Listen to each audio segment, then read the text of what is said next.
James Vincent, one of the piano teachers at Vincent Music. Today I'm going to be doing a tutorial on Brahms' Lullaby, and this is the version that's in that blue preliminary grade book for piano for leisure by Amy B. So I'll give it a playthrough.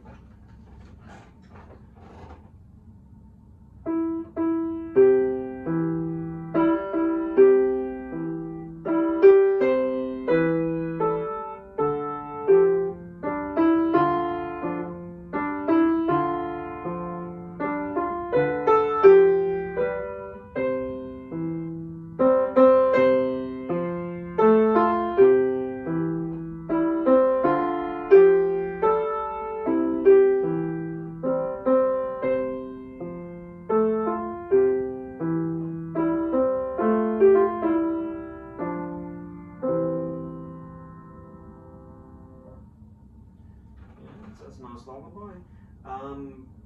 It might be good to do, you can use a little bit of pedal here.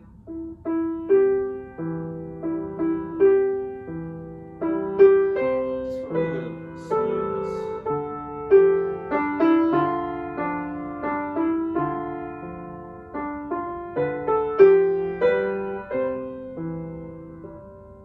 That's in a nice shape. You've got that, it's a generally quiet thing, obviously. Someone's trying to go to sleep to this, trying to put your baby to sleep. But just before bar 9, it picks up, it gets that warmer mezzo forte sound. And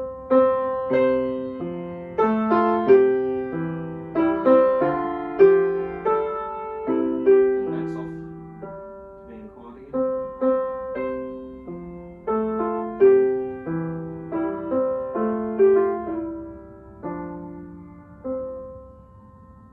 Going down to that pianissimo, very quiet at the end. So yeah, challenges in here. There's a little bit of coordination with the hands to get right. So, for example, if we picked a little spot here, so to pick up to bar 5, then bar 6, bar 7, and most of bar 8. So 5 to 8. If we focused on that, that can be a challenging thing to get left and right hands coordinate together with the rhythm. It's always it's always the easiest to start with the known, going from the known to the unknown. So starting with that left hand is quite simple. So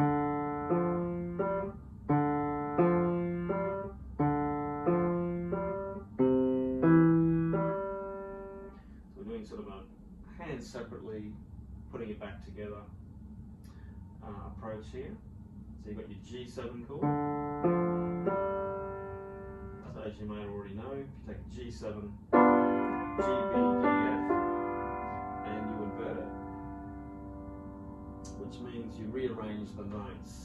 So if I took that G from the bottom of the G7 chord, put it at the top, I get that kind of hand position, B, D, F, G. Now if I took the B away from the bottom, I'm just left with D, F, G. I'll put that down an octave, which will match what's in Lullaby. So yeah, it's outlining a G7 chord there.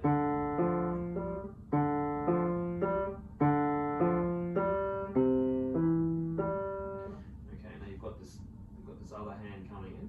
Now I'll use the lead up to the phrase because it makes more musical sense to have that anacrusis, that upbeat.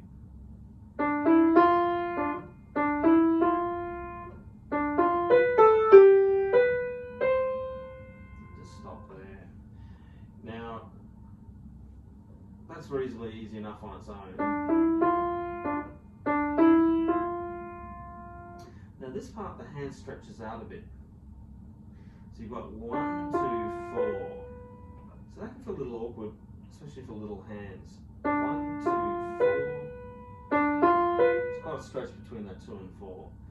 So it's just nice to play with that interval, learning to feel it, enjoy that stretch between 2 and 4, between that F and B. By itself, that kind of sounds, it's got that tritone sort of unsettling interval sound.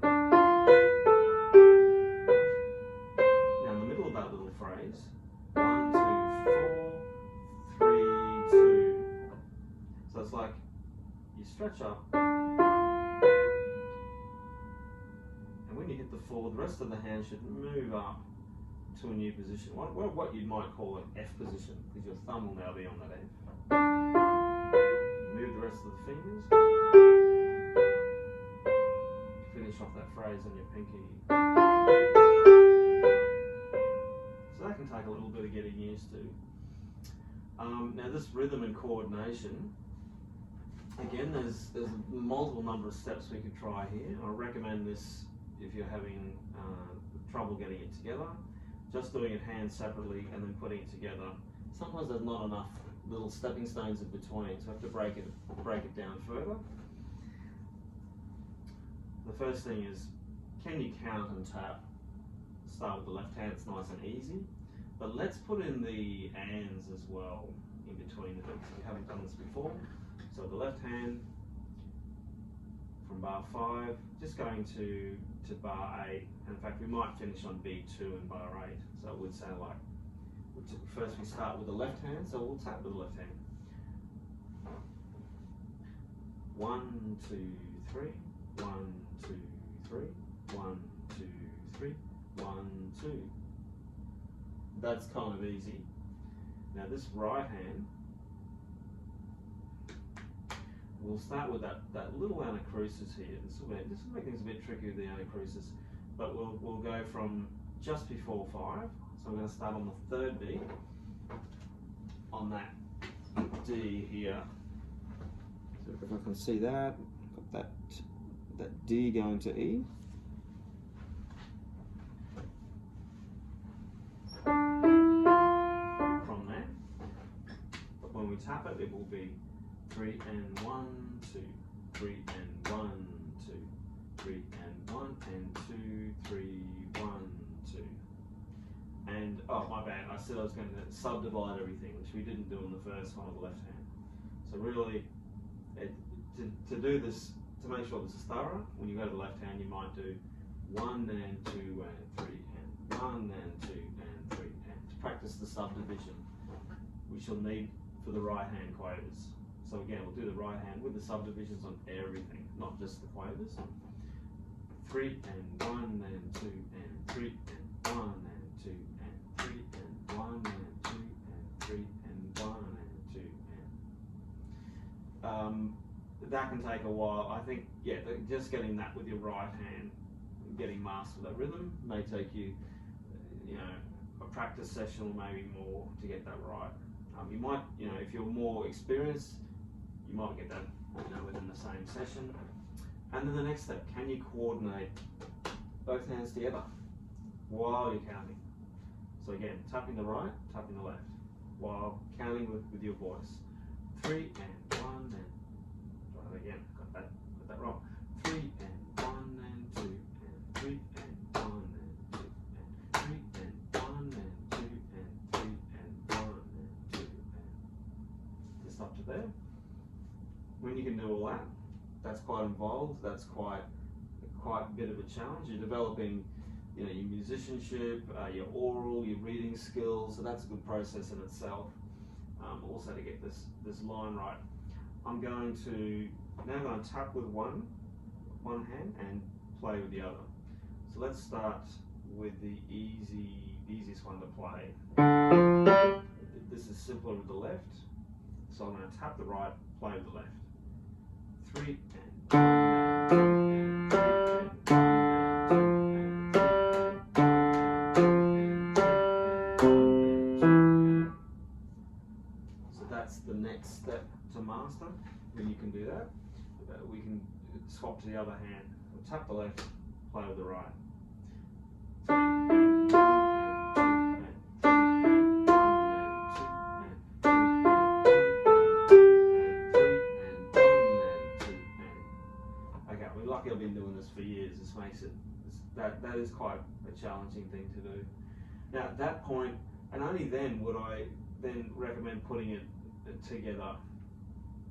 The final step things should just fall into place at this point.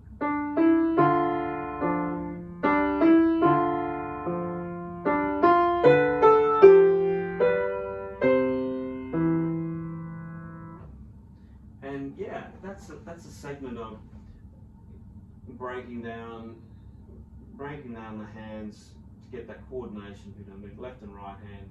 You know, a bit more than just isolating left and isolating the right as we normally do. Getting into that rhythm part, which often is a stumbling block for learners and students. The other thing is at the end, the written.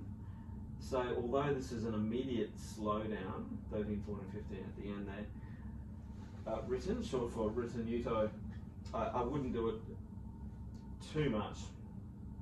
So again, if you can play it normally, so from bar 13 to the end, you can do it without the written. Be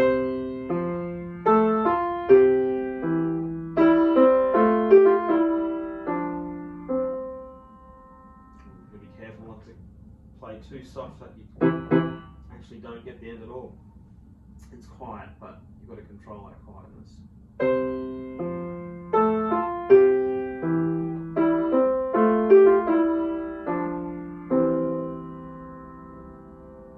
And you can make it sound something like that. That's a good time to put in the ritenuto.